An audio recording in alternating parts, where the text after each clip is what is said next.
तमेव लोकशङ्करं नमामि शङ्करं गुरुं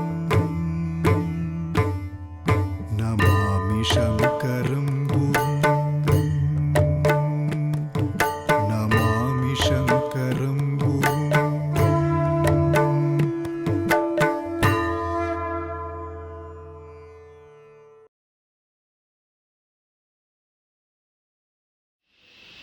जय जय चिन्मुद्रकरे जय जय शृङ्गाद्रिविहरणव्यग्रे जय जय पद्मजजाये जय जय जगदम्ब शारदे सदये.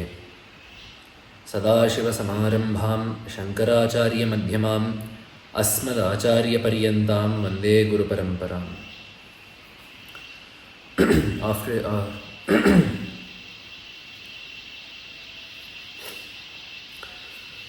Offering my Sastanga pranamas to the Padapadmas of the Ubhay Jagadgurus. Today we shall continue our discussion of the Kamalajadayitashtaka, the composition of the 33rd Sringeri Jagadguru Shri Sacchidananda Shivabhinava Narasimhabharati Mahaswami ji. The fifth shloka in this stotra is Karmasvatmochiteshu sthirataradhishanam देहदार्ढ्यन्तदर्थं दीर्घञ्चायुः यशश्च त्रिभुवनविदितं पापमार्गाद्विरक्तिं सत्सङ्गं सत्कथाया श्रवणमपि सदा देवि दत्त्वा कृपाब्धे विद्यां शुद्धां च बुद्धिं कमलजदयिते सत्वरं देहि मह्यम्. This is the fifth shloka. In this shloka, the Jagadguru has enumerated what a person must achieve in his life. So aside from the Shuddha Vidya and the Shuddha Buddhi that we are praying to Devi for, besides that, these are the goals to keep in mind as we lead our life.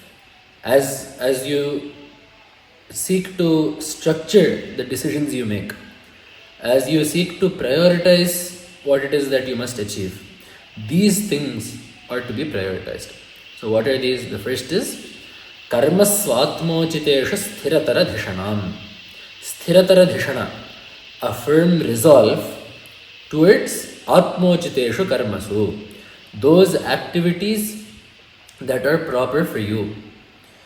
Dehadardhyan Tadartham, in order to perform those activities, firmness of the body, healthiness of the body, a stout body. Dirghanjayuhu, a long lifespan.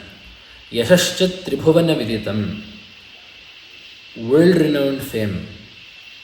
Papa margad viraktim, an aversion to papa. Satsangam, the company of virtuous people, noble people. Sat kathaya shravanamapi, always being able to listen to good things. The sadvishaya shravana, being able to hear only auspicious things, good things and noble things. So all of this we are asking from Devi. So it is not just that we are asking this from Devi, but by enumerating these specifically, Acharya is telling us that a well-lived life will have all of these. So what is the first thing that you need? Acharya has started the shloka with Karmasu Atmochiteshu Sthirataradhishanam. As I said, this is a firm resolve, Sthirataradhishana. So not just a Sthiradhishana, Sthirataradhishana. A very, very, very firm resolve or a very firm sense of duty towards Atmochiteshu Karmasu. Those activities that are fit for you or that are fit for oneself. What decides what activity is fit and what activity is unfit to perform? You and I, or a layman or a normal person, is not the arbiter of such matters. We have Shastra, the Shruti and the Smriti, are what lay out the rules and the code of conduct in terms of what is proper and should be done and what is improper and should not be done. So those activities that are enjoined by Shastra are Atmochita Karma, karma that is fit for oneself. This, in another word, is also called Varnashrama Dharma. So as we all know, we have ashrama dharmas, what the rules and codes of conduct that one must follow throughout the span of one's life. So as a brahmachari, the priority is studying. As a grihastha, the priority is performing one's duties as a householder, helping society, and enjoying the pleasures of life that are not opposed to dharma. Then in vanaprastha you start to slowly retract from the outside world, and in the last ashrama, the turiya ashrama, sannyasa ashrama, you give up your bondage towards the material world and focus your sight on the higher truth, on Paramatma. So this is the sequence that an individual's life needs to take. And in accordance with that, Shastra has given us the rules that each ashrama needs to follow. The rules for a brahmachari are different from those of a grihastha. The rules of a grihastha are different from those of a vanaprastha, and those are different from those of a sannyasi. So based on what stage of life you are in, the atmochita karma will change. So we rely on Veda to tell us what that is. There is another word that we have in Shastra for this atmochita karma, and that is swadharma. We see this word come up a lot. And Bhagavan also stresses this in the Gita. Shreyan swadharmo vigunaha paradharmat svanushthitat swadharme nidhanam shreyaha paradharmo bhayavaha. This is a very famous shloka in the Gita. Shreyan swadharmo vigunaha. It is better to partially follow one's own dharma rather than paradharmat svanushthitat, to completely follow the dharma of someone else. For example, it is better for a brahmachari to at least partially follow a brahmachari's dharma rather than for him to live life completely as a grihastha. And Paramatma then stresses the need for this. Swadharme nidhanam shreyaha. It is better to lose one's life in the performance of one's duty than to live doing the dharma of someone else. Paradharmo bhayavaha. Bhayan nama narakalakshanam bhayam. The papa that accrues from that is the bhaya that is associated with paradharma. So one's duty is better to be performed than someone else's duty. This is the simple summary of that. And this Shreyan Swadharmo Vigunah Paradharmat Svanashtita, this is so important that this Shlokartha is actually repeated twice in Gita. So once we get it in this form, and then we get this first half repeated again in another place. Shreyan Swadharmo Vigunah Paradharmat Svanashtitat Svabhava Niyatam Karma Kurvan Napnoti Kilbisham. Having performed one's own Swadharma, you will be assured that Papa will not be accrued. So not performing one's Swadharma gives rise to a particular type of Papa called Pratyavaya. So one type of Papa is doing something that should not be done. For example, you should not lie. Lying is one type of Papa. But there is another type of Papa which is called Pratyavaya, wherein you have a duty that is enjoined. You are capable of performing that duty and yet you do not do that. For example, a new Vatu has to do Sandhya Vandana, but despite being capable of doing Sandhya Vandana, being bodily able and having all the necessary resources at hand and all that, despite having all of this, he does not perform Sandhya Vandana. That accrues a particular type of Papa called Pratyavaya. Karaniyasya akarane doshaha. The fault that ensues from not doing something that ought to be done. So, to avoid this Pratyavaya, we must perform a Swadharma, and besides that, because it is our Dharma, we should follow Swadharma. This is what the Atmochita Karma is. And how will we be able to properly adhere to our Swadharma? Only if we have a firm resolve towards it. And why is it that we need to have this resolve? What is the need of this Swadharma? There is a very great benefit that we get from following our Swadharma. Besides not getting Pratyavaya and all of that, there is a very great prayojana that we have. Bhagavan says in Gita, Yatah pravrittir bhutanam yena sarvamidam tatam svakarmana tam abhyarchya siddhim vindati manavaha. This Swadharma is actually a means for us to be able to worship Paramatma, to serve Paramatma.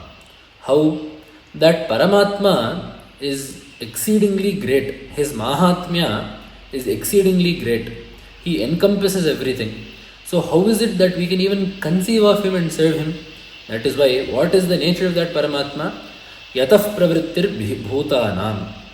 From which Paramatma the entire cosmos ensues. Yena sarvamidam tatam. That Paramatma by whom this entire cosmos is pervaded.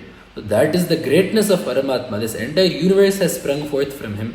And this entire universe is sustained by him and pervaded by him. How is it possible for one of us, for a normal human to serve him? If it is one person, we can do whatever service we can to that one person. If it is a group of people, we can try to serve that group of people. But how do you serve a being that is this, of this magnitude? So that is why Bhagavan has given us a simple upaya. Svakarmana tamabhyarchya siddhim vindati manavaha. Worshipping that Paramatma by his own duty, one can achieve siddhi, perfection. So the performance of one's own swadharma is a means for us to properly propitiate that Paramatma. So it is because swadharma has so many benefits that we must have a firm resolve towards performing our swadharma.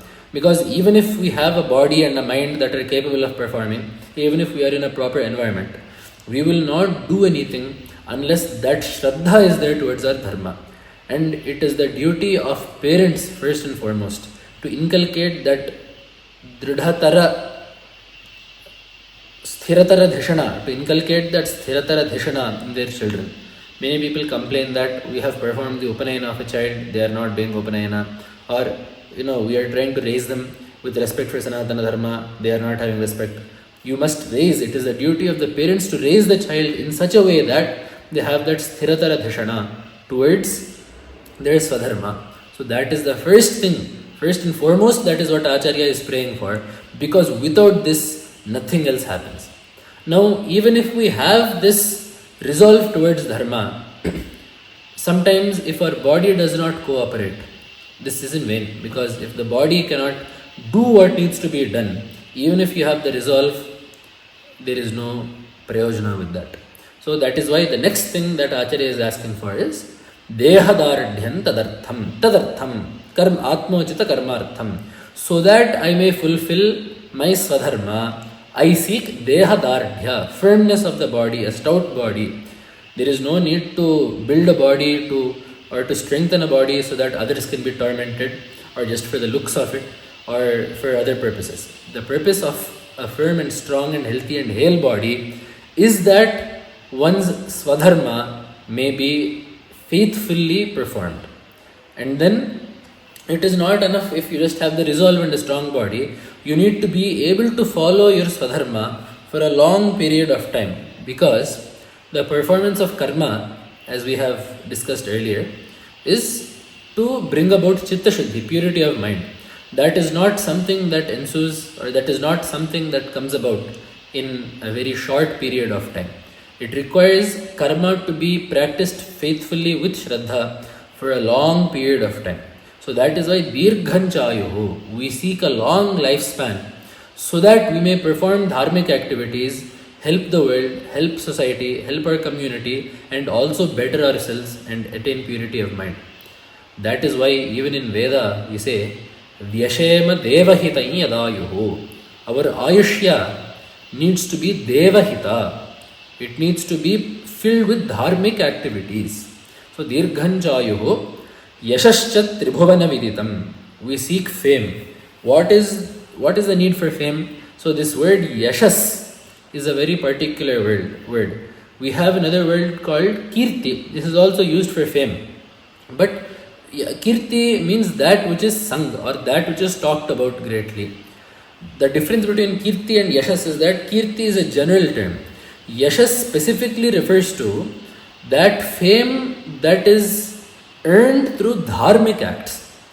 All types of Kirti, all types of renown are not called Yashas. Only fame that is earned through dharma is called Yashas. That is why even in Raghuvamsha, Kalidasa Mahakavi refers to the Raghuvamsha kings as Yashase Vijigiyushunam. The Raghuvamsha kings sought to conquer for Yashas. So there also the Mahakavi chose to use the word Yashas. It is not for mere fame that the Raghuvamsha kings led conquests, or it is not just for the extension of their kingdoms or to prove their dominion, but it was for the sake of establishing dharma across Bharata Khanda. So that is why Yashase Vijigiyushunam. They sought to conquer for dharmic fame. That is the meaning of that shloka. So it is the same yashas that we must also seek to earn. Yashascha tribhavana viditam. And also we must have papa marga dviraktim. So until now we have been discussing everything that we need to perform dharma. We need shraddha towards dharma. We need a strong body that can perform its dharma. We need a long lifespan that allows for the repeated performance of dharma.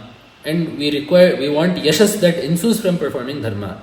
Now we want the flip also, that we want abstinence from papa. Papa marga dviraktim. We want to shun papa. This is what Bhagavan calls in Gita as hrihi. When enumerating the Daivi Sampatti, so all qualities have been separated by Bhagavan into two categories: Daivi Sampat and Asuri Sampat. Daivi Sampat Vimokshaya Nibandha Yasuri Mata. The Daivi Sampat, inculcating the Daiva gunas, inculcating the Daiva qualities, will be conducive to one attaining moksha. And the Asura qualities, the Asuri Sampat, having those qualities will be conducive to one being exceedingly mired in samsara, being led into bondage after bondage after bondage. So while enumerating the Daivi Sampat, those qualities that will lead a sadhaka forward in his sadhana, Bhagavan has said, Abhayam Sattva Samshuddhi, starting from there, Daya Ahimsa Satyam Akrodhas Tyagas Shanti Rapayushunam Daya Bhutesh Valoluptvam Mardavam Hari Rachapanam. Daya Bhuteshu, mercy towards all beings. Aloluptvam, not being overly engrossed in the experience of pleasure. Mardavam, being soft, having a soft heart and a soft mind. You should not be cruel and crude, but your mind should be soft. And hrihi means shame, and achapalam, not being fickle. What is the need for shame? Why is shame enumerated in the Daivi qualities? Because shame is usually what we experience after doing something wrong. Bhagavan has put the word hrihi in the Daivi Sampat because we must feel ashamed to do anything sinful. We must feel ashamed to do something that is adharmic. We must feel shame towards even adharmic thoughts. It is only if we have that much repugnance towards the adharmic path that we will shun it wholeheartedly and only seek out dharma. And we see that this is found in all of the Mahapurushas that we revered throughout our Itihasas and Puranas. So what is the story of any Mahapurusha that we have? He loved dharma so much and he shunned adharma so much that he would not follow adharma even at great cost to himself. That is the story of Harishchandra. Harishchandra had so much dislike for asatya that regardless of whatever he had to undergo, he would not speak an untruth.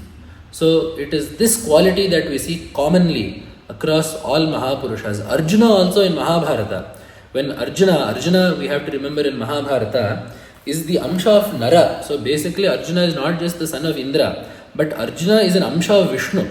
Just as Krishna is Vishnu himself in Mahabharata, Arjuna is an Amsha of Vishnu. We see not just in the Sambhava Parva, but Paramashiva himself tells this to Arjuna. Vyasa tells this to Ashwathama as well as Yudhishthira. So in numerous places across Mahabharata, it is very clear that Arjuna is not a normal human like the rest of the Pandavas, but he is Nara himself. All the other people, the Pandavas, Ashwathama, Drona, Bhishma, Karna, these are all Amshas of Devatas. But Arjuna is specific in that he is not just the Amsha of Indra, but he is also the Amsha of Vishnu himself. So when you have Arjuna like that, Arjuna is telling Uttarakumara, his his names, the birudas that he has earned by his conduct. And in those we have Arjuna Phalguno Jishnu, Kiriti Shvetavahanaha, Bibhatsur Vijayah Krishnaha, Savyasachi Dhananjayaha. These are the 10 names that Arjuna was renowned by throughout India for his conduct. One of these is Bibhatsuhu. Bibhatsu literally means someone that feels disgust, someone that is revolted, someone that has distaste for something. That is what Bibhatsu means. Why is Arjuna called this? Arjuna himself explains to Uttara that Arjuna was called Bibhatsu by everyone in Bharatavarsha in those times because he would never commit an act that would be loathed by Kshatriyas in battle.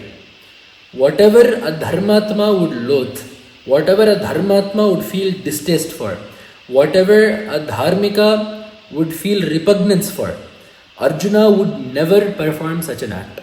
So it is because Arjuna led a life by such a conduct, and it is because Arjuna, even in war, where it is very easy to transgress Dharma, even in times of war, it is because Arjuna did not transgress Dharma that he was called Bibhatsu, someone that had hatred and disgust and repugnance towards Adharma.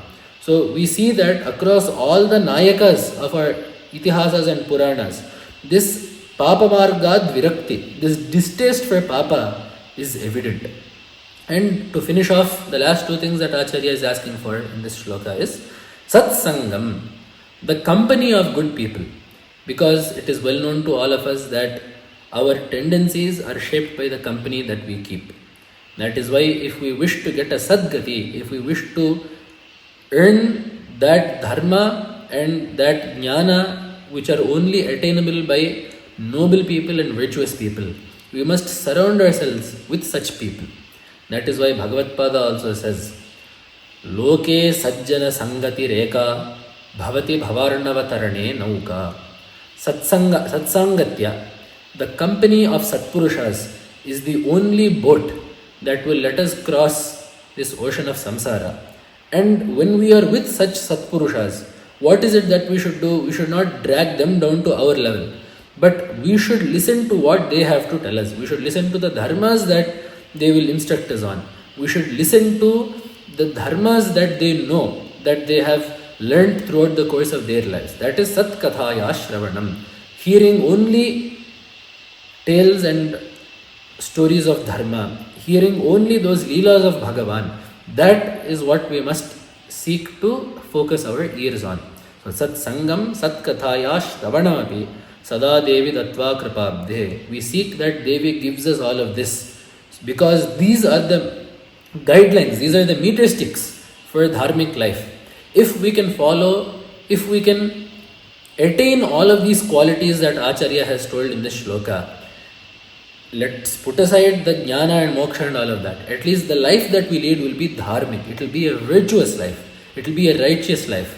And that in turn will be conducive to achieving Chittashuddi and jnana. So let us pray to Devi that we may obtain these qualities. Namah Shankaraya. Namami Shankara.